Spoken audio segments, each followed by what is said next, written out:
آج ہمارے سامنے جیمز کلیئر کی مشہور کتاب ایٹامک ہیبٹس کا مواد ہے۔ اس کا مرکزی خیال ہے نا، وہ سننے میں تو بہت سادہ لگتا ہے، جی چھوٹی تبدیلیاں، غیر معمولی نتائج۔ بالکل۔ لیکن جب آپ اس میں گہرائی میں اترتے ہیں تو احساس ہوتا ہے کہ یہ ہماری زندگی گزارنے کے طریقے کو بدلنے کی صلاحیت رکھتا ہے۔ صحیح۔ اور آج ہماری کوشش یہی ہوگی کہ ان ذرائع سے حاصل ہونے والی جو بنیادی حکمت ہے اسے سمجھیں۔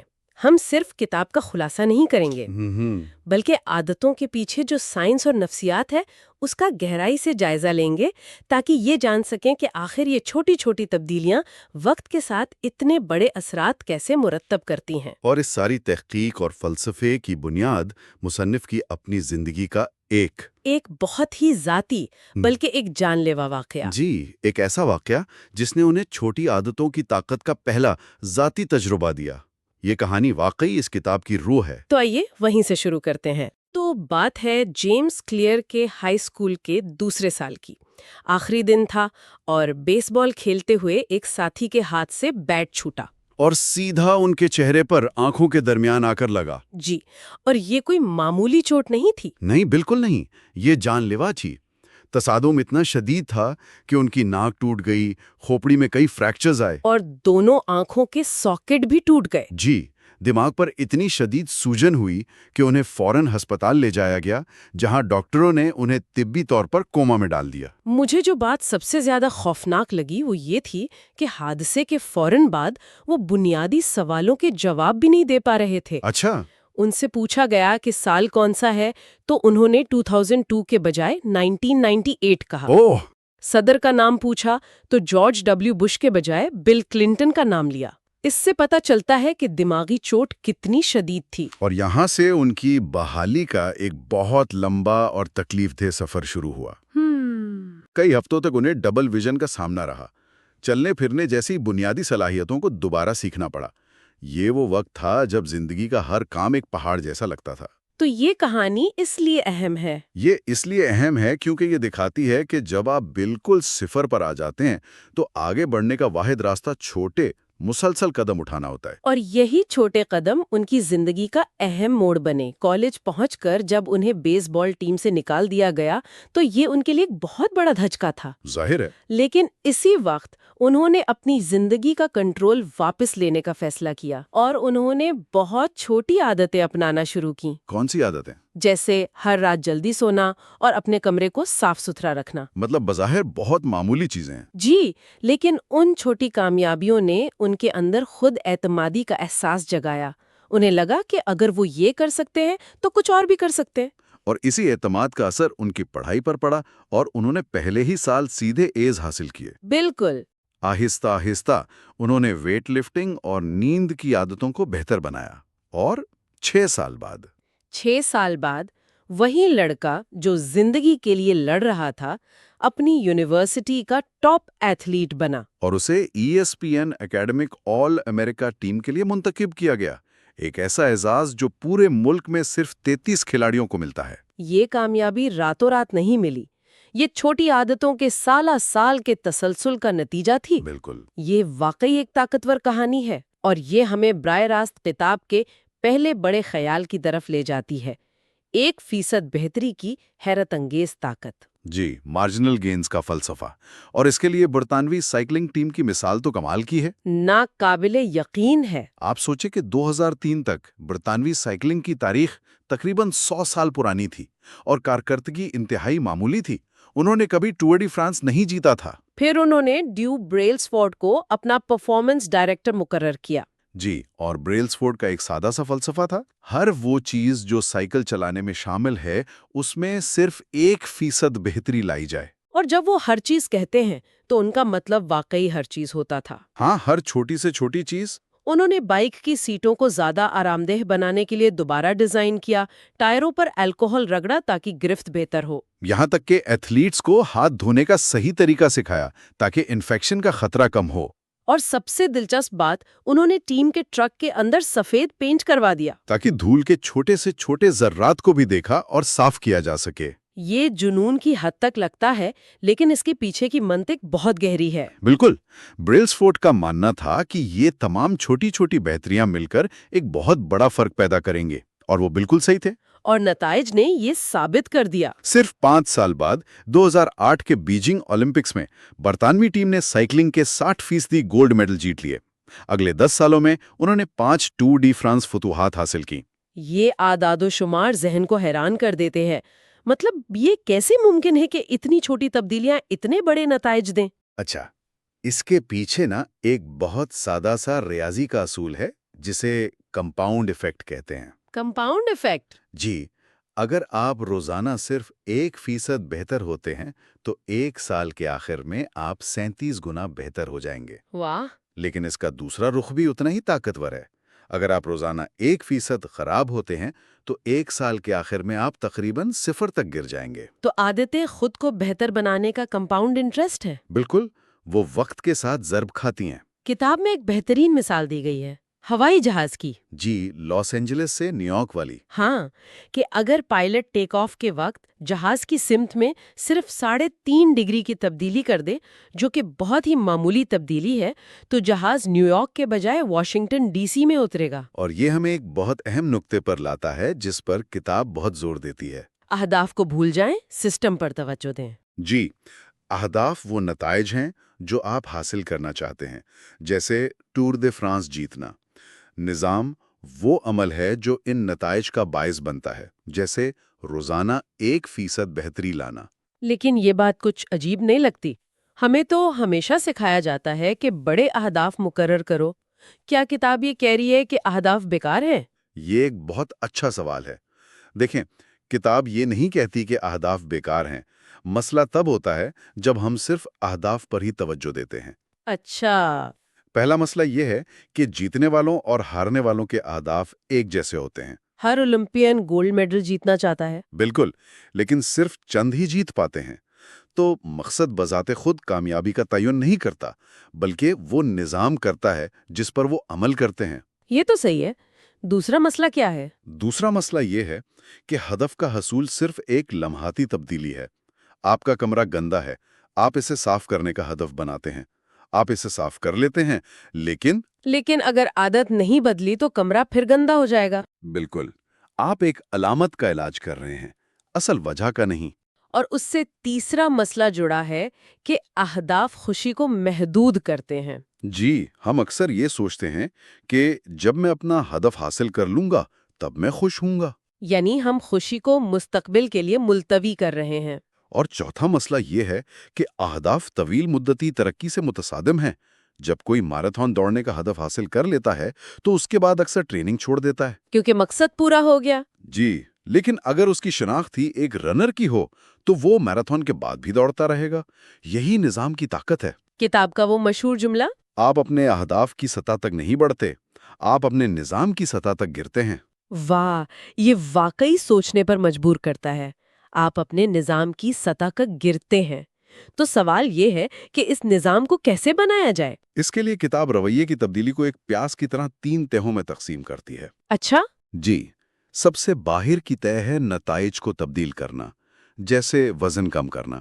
اس کے اندر دوسری تہہ ہے عمل کو تبدیل کرنا، جیسے ورزش کا نیا معمول شروع کرنا۔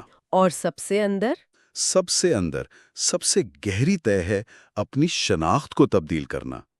یہ ہمارے عقائد، ہماری خود شناسی سے متعلق ہے۔ اور کتاب کا سب سے بڑا استدلال یہ ہے کہ پائیدار تبدیلی کی سمت اندر سے باہر ہونی چاہیے، باہر سے اندر نہیں۔ یعنی ہمیں شناخت سے شروع کرنا چاہیے۔ بالکل، اسے شناخت پر مبنی عادتیں کہتے ہیں۔ آپ اس پر توجہ مرکوز کرتے ہیں کہ آپ کون بننا چاہتے ہیں۔ سگریٹ نوشی چھوڑنے والے 2 افراد کی مثال بہت اچھی ہے۔ جی، اگر کسی کو سگریٹ پیش کی جائے تو پہلا شخص کہتا ہے، نہیں شکریہ، میں چھوڑنے کی کوشش کر رہا ہوں۔ اس کا مطلب ہے کہ وہ اب بھی خود کو ایک سگریٹ نوش سمجھتا ہے۔ بالکل، اس کی شناخت پرانی ہے، جبکہ دوسرا شخص کہتا ہے، نہیں شکریہ، میں سگریٹ نہیں پیتا۔ یہ ایک چھوٹی سی تبدیلی ہے، لیکن یہ شناخت میں ایک گہری تبدیلی کی نشاندہی کرتی ہے۔ مقصد صرف ایک کتاب پڑھنا نہیں، مقصد ایک قاری بننا ہے۔ مقصد صرف میراتھن دوڑنا نہیں، مقصد ایک رنر بننا ہے۔ اور ہر عمل جو آپ کرتے ہیں وہ اس شخص کے لیے ایک ووٹ کی طرح ہے جو آپ بننا چاہتے ہیں۔ ٹھیک ہے، تو اگر ہم ایک ایسا نظام بنانا چاہتے ہیں جو ہماری مطلوبہ شناخت کو مضبوط کرے تو ہمیں یہ سمجھنا ہوگا کہ عادتیں کام کیسے کرتی ہیں۔ جی، کتاب عادت کے ایک 4 قدمی ماڈل کی بات کرتی ہے۔ یہ ہر عادت کی ریڑھ کی ہڈی ہے۔ اشارہ، خواہش، رد عمل اور انعام۔ کیو، کریونگ، رسپانس اینڈ ریوارڈ۔ اشارہ وہ ٹریگر ہے، خواہش وہ ترغیب ہے، رد عمل اصل عادت ہے، اور انعام وہ نتیجہ ہے جو اس چکر کو مضبوط کرتا ہے۔ اور ان 4 مراحل کی بنیاد پر کلیئر رویے کی تبدیلی کے 4 قوانین پیش کرتے ہیں۔ پہلا قانون ہے، اسے واضح بنائیں، میک اٹ obvious۔ اس قانون کا تعلق اشارے یعنی کیو سے ہے۔ اس کا مطلب ہے کہ اچھی عادتوں کے اشاروں کو اپنے ماحول میں نمایاں بنانا۔ ہسپتال کے کیفیٹیریا والی تحقیق اس کی بہترین مثال ہے۔ جی، میساچیوسیٹس جنرل ہسپتال کی۔ انہوں نے کیفیٹیریا میں صرف مشروبات کی جگہ تبدیل کی۔ انہوں نے سوڈا کے ساتھ پانی کی بوتلیں بھی رکھ دیں۔ اور پورے کیفیٹیریا میں پانی کی ٹوکریاں رکھ دیں۔ نتیجہ یہ ہوا کہ 3 مہینوں میں سوڈا کی فروخت میں 11% کمی آئی اور پانی کی فروخت میں 25% اضافہ ہوا۔ کسی کو کچھ کہنے کی ضرورت نہیں پڑی، صرف ماحول کی ایک چھوٹی سی تبدیلی نے رویہ بدل دیا۔ اس قانون کو عملی جامہ پہنانے کے لیے 2 بہت طاقتور تکنیکیں ہیں۔ پہلی ہے نفاذ کا ارادہ یا امپلیمنٹیشن انٹینشن، یعنی ایک واضح منصوبہ بنانا۔ بالکل۔ اس کا فارمولا ہے، میں رویے کو وقت پر مقام میں کروں گا۔ میں کل شام 5 بجے اپنے کمرے میں 20 منٹ ورزش کروں گی۔ ایک برطانوی تحقیق سے پتہ چلا کہ جن لوگوں نے یہ منصوبہ بنایا ان میں سے 91% نے ورزش کی، جبکہ جن کے پاس صرف ارادہ تھا ان میں سے صرف 38% نے کی۔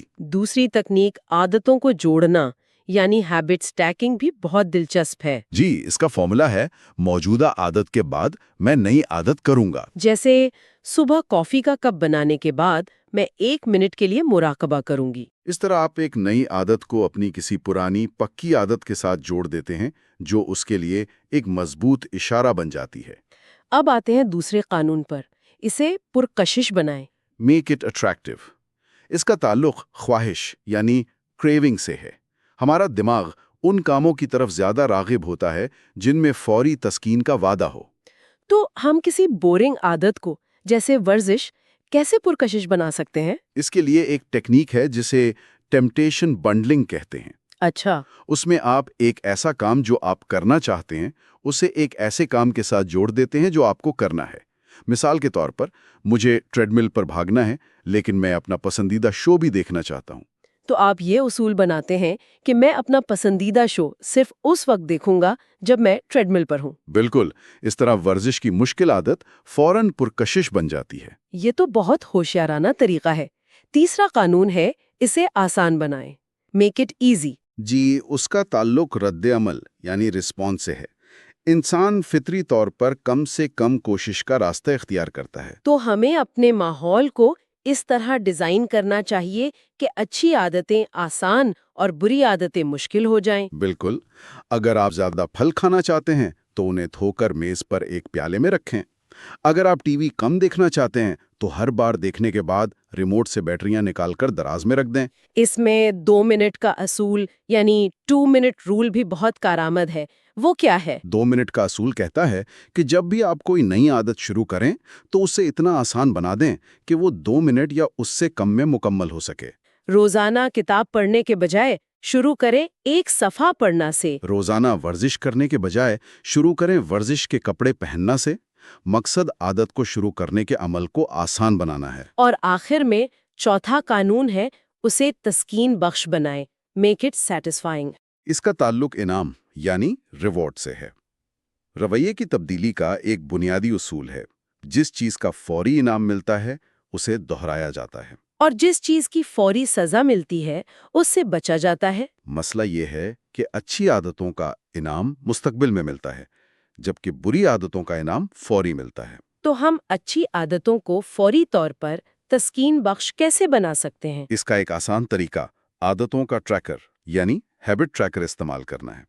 ایک کیلنڈر لیں اور ہر اس دن پر کراس لگائیں جس دن آپ اپنی عادت پر عمل کرتے ہیں۔ ہر کراس ایک چھوٹا سا فوری انعام ہے، یہ آپ کی ترقی کو بصری طور پر دکھاتا ہے۔ اور آپ کو اس سلسلے کو توڑنے سے روکتا ہے۔ یہ چاروں قوانین مل کر ایک مکمل فریم ورک بناتے ہیں۔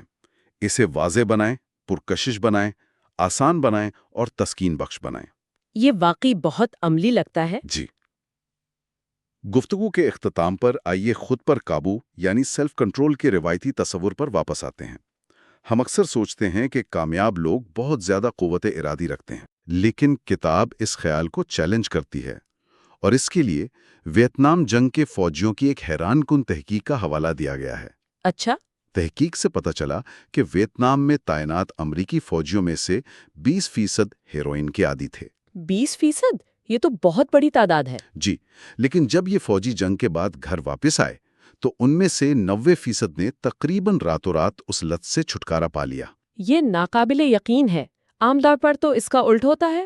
بالکل، عام طور پر جب کوئی نشے کا عادی شخص بحالی مرکز سے گھر واپس آتا ہے تو 90% دوبارہ نشے کا شکار ہو جاتے ہیں۔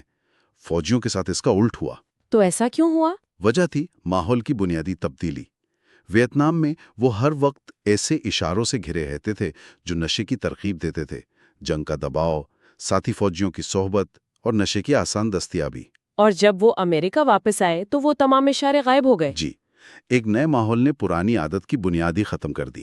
تو اس کا مطلب یہ ہے کہ جن لوگوں میں بظاہر بہت زیادہ خود پر قابو ہوتا ہے وہ دوسروں سے زیادہ مضبوط نہیں ہوتے، بلکہ وہ اپنے ماحول کو اس طرح ترتیب دینے میں زیادہ ہوشیار ہوتے ہیں کہ انہیں پرکشی چیزوں کا سامنا ہی کم کرنا پڑتا ہے۔ وہ اپنی قوت ارادی پر انحصار کرنے کے بجائے اپنے ماحول کو بہتر بناتے ہیں۔ بالکل، خود پر قابو ایک مختصر مدتی حکمت عملی ہے، طویل مدتی نہیں۔